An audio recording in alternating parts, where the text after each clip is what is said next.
Welcome to the Political Fallout Shelter, where we come to you each week from our windowless basement here below the Capitol. I am Leo Shane, Deputy Editor at Military Times. With me, as always, is Capitol Hill Bureau Chief Joe Gould. Joe, say hello to the people. Howdy.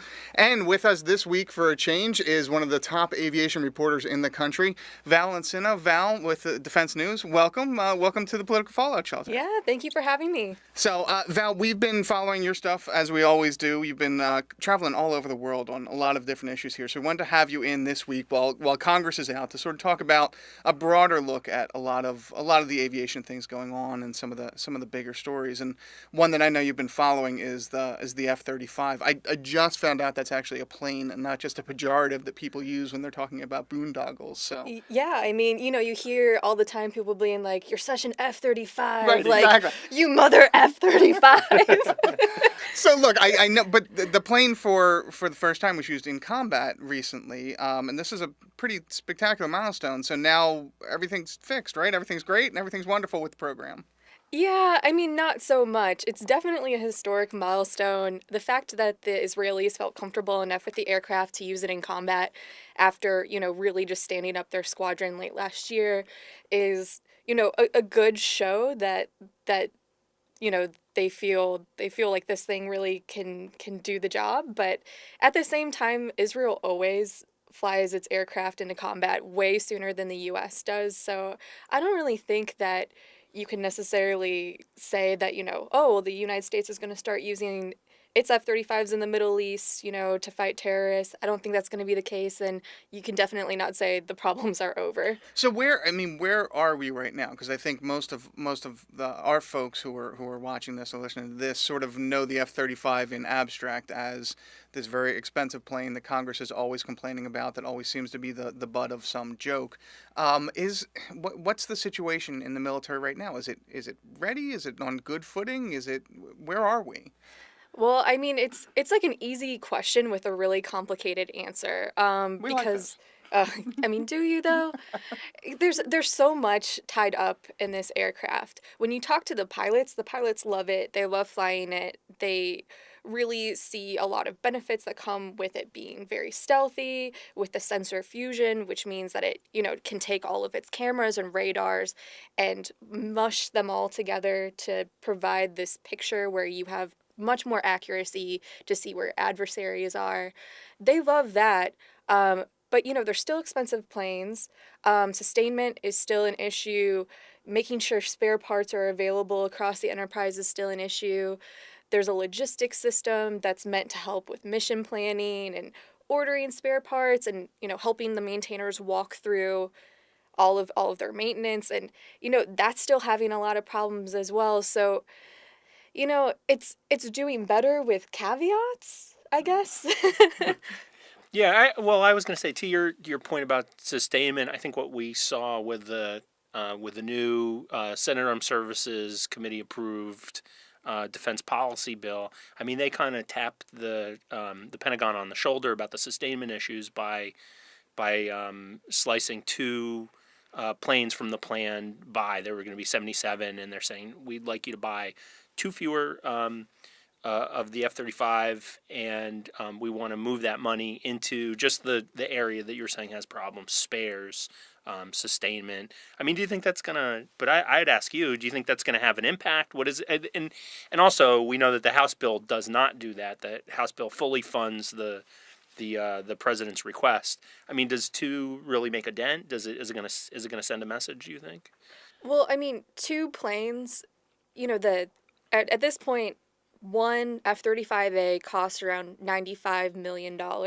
So it's a significant amount of money there, taking, two away. And I was actually really surprised looking at the Senate version of the bill, the fact that they actually, had the cojones, I guess, to take F-35s away. That's something that they've not done in the past. Right. They're usually fully funding purchases from the president's budget request, or adding jets. So I think sustainment is definitely something that we're starting to see lawmakers take a lot more seriously. So 2 weeks ago, I went to Marine Corps Air Station Mm-hmm. Beaufort in South Carolina, and talked to the pilots, some maintainers that are all doing training up there. They do the Marine Corps training for every pilot that's going to be flying the B model, and the pilots, of course, they love the plane. They think it's awesome. They're fully bought into it. You talk to the maintainers, and they're like, "Yeah, this is awesome. There are still some kinks to be worked out." One guy told me that you'll put in an order for a spare part into the computer, into the logistics system, and it will sometimes spit out a year or two Huh. of turnaround time. Now that isn't actually like how long they have to wait. They can I guess make some calls and try to get the parts faster. So usually they'll end up getting parts in a matter of days, or more of a worst case scenario, a month. But well, that's not the only hiccup for the F-35 program that's made news in the last couple of weeks. We've and particularly up here, we had several lawmakers, senators. Tom Tillis from North Carolina, Gene Shaheen from New Hampshire, James Lankford from Oklahoma. They got together. They have an amendment to the defense policy bill that would affect potentially Turkey's purchase of the F-35. And as F-35 watchers know, the whole enterprise relies on international partnerships to drive the costs down. So, what do can you talk a little bit about what this proposed amendment would do, and also what impact it might have on the program? so I think it's really hard to say at this point. And I think that's something that the U.S. government is kind of scurrying to figure out what sort of impact it could have, or what they themselves should be doing about this issue. It's kind of a mess that no one has an easy answer for, because Turkey is not only buying 100 F-35s, but they also help make the planes as well, because they've paid into the development, so they get a certain amount of industrial participation and bring jobs back to Turkey. So it's really a complicated problem, and I don't think there's an easy answer for it yet. I think that just to give a little bit of background on this, I think that the Turkey is a NATO ally of the United States. We rely on Turkey for the use of an air base in Turkey for for our military action in the Middle East, but there's increasing anxiety about the Turkish government's repression. It's there's a missile defense system sale that's due to go through, where Turkey's going to buy a Russian system, the S-400, and I think the defense policy bill also addresses that by expressing a sense of Congress that that's a problem. So I mean, how do we do you think that's likely to how do you think that's likely to play out, or we still don't know yet? I don't think we know yet. So next month, or June, I don't know if that's this month or next month, depending on when this actually goes out. Sorry, guys. But sometime in June, the first Turkish F-35 is going to be delivered to Turkey. From what I hear, it seems like that is still going to happen, even as this conversation plays out. But what you got to remember is that when Turkey gets its F-35s, or starts getting F-35s, it's not going to just take them and be like, okay, we're going to bring these back to Turkey now. Mm-hmm. They actually go to Luke Air Force Base in the U.S., and they start standing up their squadron, and their maintainers learn how to maintain the thing, and their pilots learn to fly the thing alongside U.S. pilots. So there's still going to be a period of about 1 to 2 years where the U.S. can take some action, perhaps. So I think this is something that is going to play out long term. But maybe I expect that we'll start hearing more about this once the delivery happens, and as Congress starts to maybe put some more pressure on the situation. Well, look, this isn't the only conflict point we've seen with aviation in these defense policy bills recently. We saw some issues in there about, as you said, some of the maintenance and some of the maintaining, some of the safety issues. And then I know there was a JSTARS issue that came up just in the past few weeks that can give us the background on that and explain what JSTARS is to those of us who have no idea what we're saying. Okay, so JSTARS is a modified Boeing 707. They take this commercial plane and they put a big ground tracking radar on it so that it can look at targets on the ground and feed that information to other aircraft. The Air Force initially was going to basically buy new modified business jets to do the exact same mission. But then it started thinking, maybe this isn't the most survivable way to do the mission. Maybe Russia and China can easily shoot those planes down on, day one of a war. So is there a better way to do this? So they want to cancel their replacement program for JSTARS, which is called JSTARS Recap. And I expect there's going to be some pretty big fighting on the Hill about this, just because HASC really wants to force the Air Force actually to keep going with the JSTARS recap program, and the Senate seems to be a lot more amenable to the Air Force's alternate plan here. Well, it's interesting because we've seen in recent years with this defense bill at large, a lot of when the money was tighter, a lot of let's not cancel programs, let's keep building things up, as you guys said before, let's keep adding things. Now that we've hit a mark that people feel comfortable with, we're starting to see some more of this tweaking and some more of this move around of, okay, well, maybe we need this, but do we really need this? Whereas 2 years ago, I can't imagine them even talking about canceling a program. Well, like this. the thought here is that, so there are a couple of dynamics. I mean, the replacement is the ABMS, right? Advanced Battle Management System. Right. So it's the sort of the next generation is going to be a group of sensors presenting a fused surveillance picture. That's the concept anyway. But it seems from the Hill perspective that there's a mix of kind of parochial interests here because it's the Georgia delegation and JSTARS is based in Georgia. They've been resistant to abandoning JSTARS entirely. But it's not simply a parochial issue because the case that they're making is, okay, if you're going to abandon this, what are we going to have in the interim? We don't want to have some kind of capability gap. It takes a long time for programs to develop. And so, and also the Air Force has kind of changed its mind a few times. So we sense that Congress wants to assert itself here to make sure that there isn't that gap or. Absolutely. And I think that the Air Force has done a pretty poor job messaging this, frankly. I think a lot of people on the Hill don't really understand this ABMS plan. I mean, I don't, and I cover the thing. The idea is, you increase the capabilities of your existing aircraft and drones, make them better able to communicate with each other, more easily share information, give them new radars and stuff. But it's what exactly what does that mean? And the Air Force, one thing they keep saying is, our old JSTARS, they can keep doing the mission until 2030, so there's not going to be a gap. But the JSTARS, the legacy JSTARS, have been having a bunch of problems. They haven't been getting in and out of the repair depots as quickly as they should. So I think the Air Force is maybe making this a little bit too simple and not really addressing some of the issues that Congress have that are actually legitimate issues. Yeah.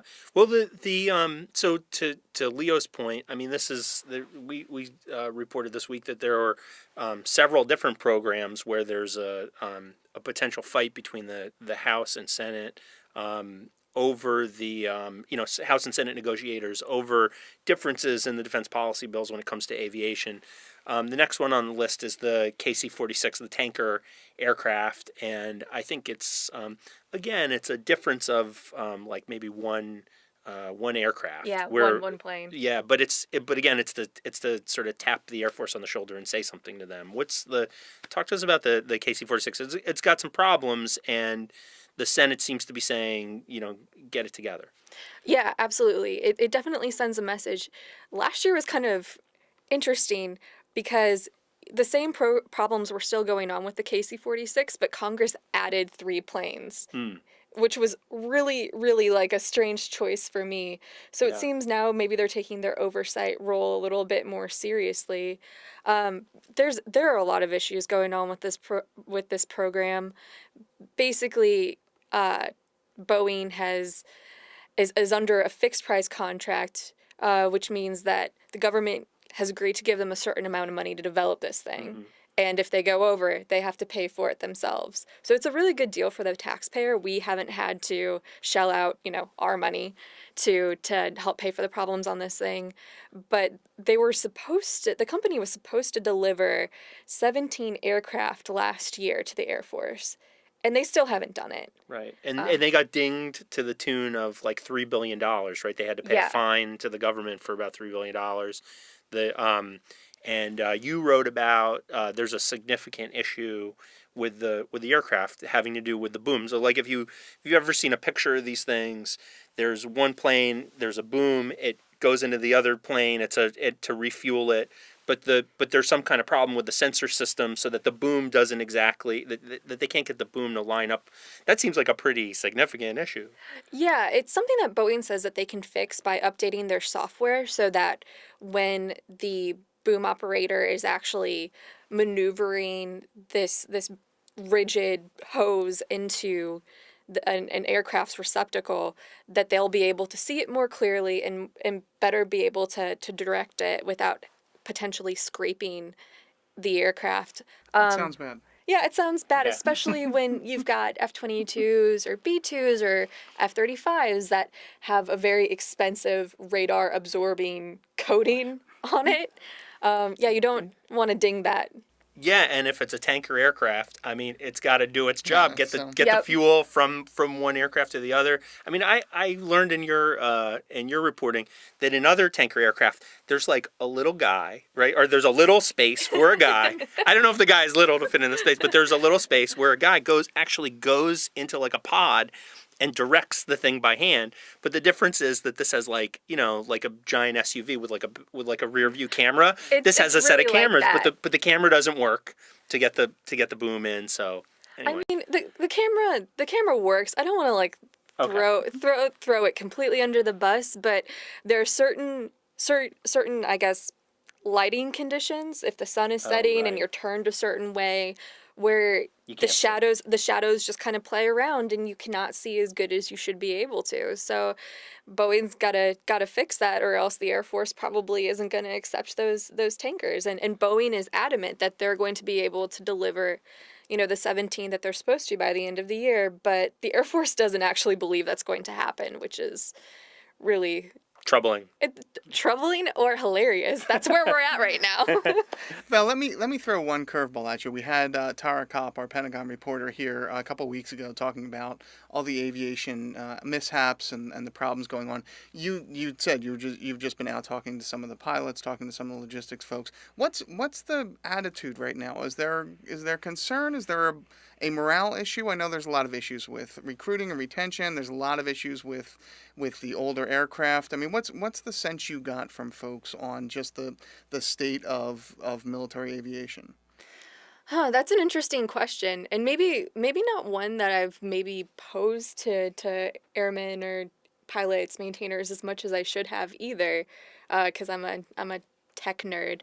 But the sense that I get is that these are all concerns that deserve to be raised, but I haven't heard from anyone explicitly that they're afraid to go into work.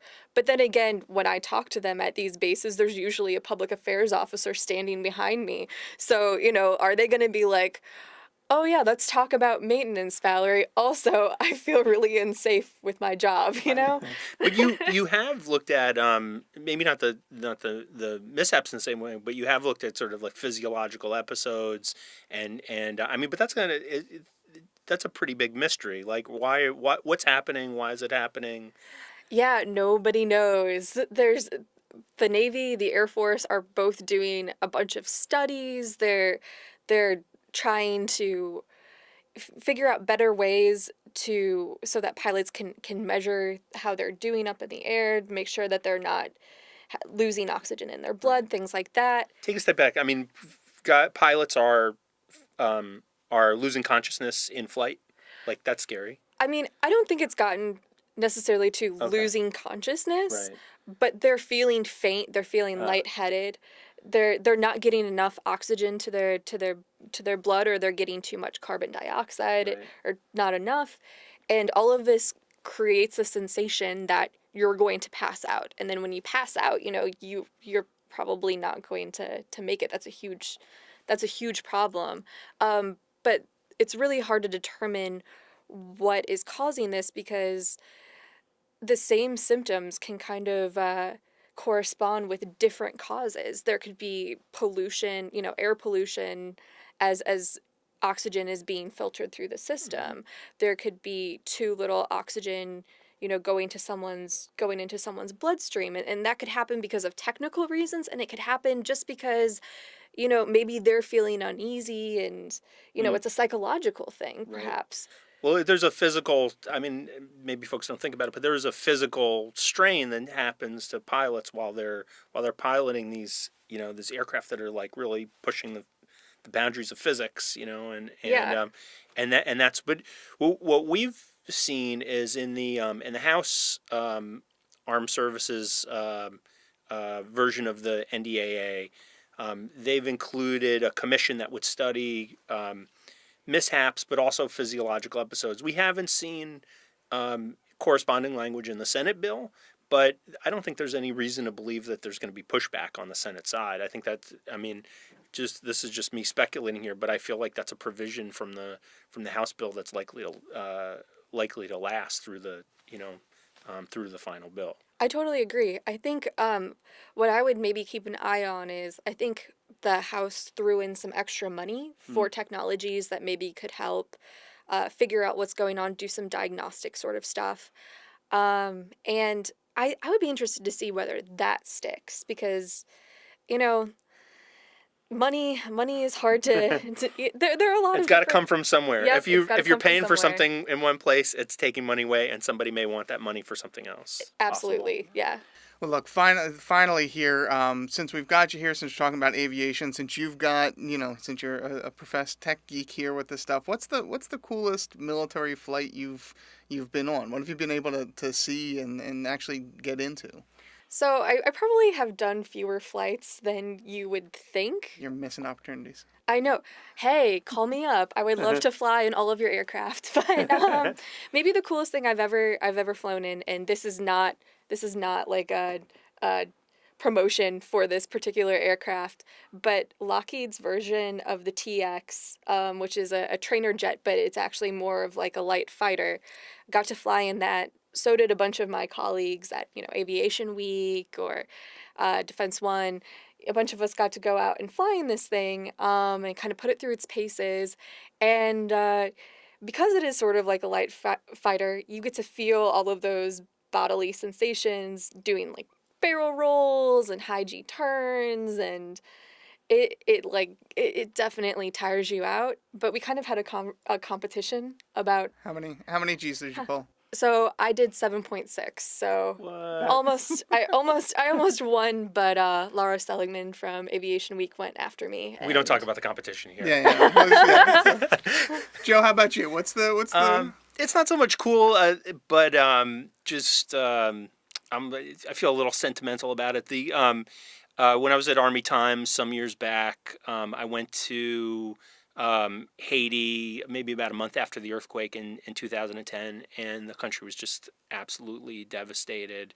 I got to meet a number of troops doing different things, but like one kind of obscure corner of the military was there were a group of attorneys, military attorneys, and they were helping expedite adoptions for Haitian orphans. And I was actually me and photographer Chris Mataloni were standing on the tarmac, waiting to take our flight out, and somebody handed Chris Mataloni a 10-month-old child, and it was We got some very sweet pictures of that, and I rode a cargo aircraft back to the United States with a group of children who were going to be adopted in the United States. Oh, nice. Way to make me look horrible, dude. Look, I'll save it for you. From the sublime to the absurd here. Before I got into a lot of military reporting, I got to cover an air show with the Golden Knights, and as part of that, they took us up with the Golden Knights to see them, flop out of a plane there. And as we're circling up, as we're circling up, they take the doors off, and you see the reporters go, sheet white as we see the ground circling us. And there's always that one crew member who keeps sticking his head out and saying, "Oh, we're at 8,000 feet, up we're at 9,000 feet," and just showing off. And as we're on this particular flight, as we're banking around, he sticks his head out and he starts to make a comment, and the plane banks, and he takes 2 steps backwards and just catches hold of the thing and says, "Well, that would have been really bad," and pulls himself back into the plane and walks away. And we're like, these people are insane. This is what it takes to jump out of a plane. It's just total insanity. So didn't see any fatalities. That was nice. But look, Val, that would have been a different story. It would have been a different story. So, Val, thank you so much for coming this week and chatting with us. You can follow all of Val's stuff all week long at defensenews.com and at militarytimes.com. And you can follow her on Twitter. Your Twitter handle is? At Valerie Insinna. Joe, your Twitter handle is? At Reporter Joe. And I am at Leo Shane. Please follow all of us. Tune in again next week. Thanks for listening.